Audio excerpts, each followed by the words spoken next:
Welcome.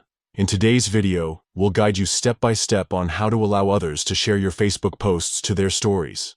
This feature is a fantastic way to increase your content's visibility and reach a broader audience. Let's get started.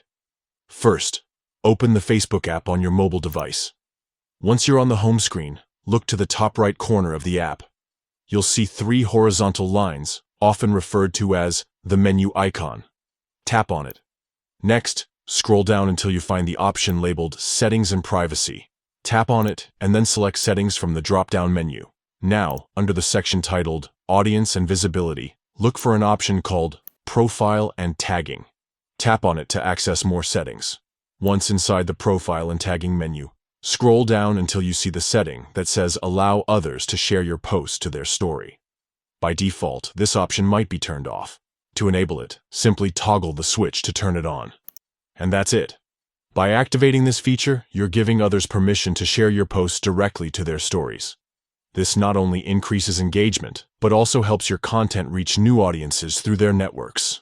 Remember, when someone shares your post to their story, it includes a clickable link back to your original post or profile. This can drive more traffic to your page and potentially help you gain more followers. We hope this guide was helpful. If you found value in this tutorial, don't forget to like and share it with others who might benefit from these tips. Thanks for watching, and we'll see you in the next video.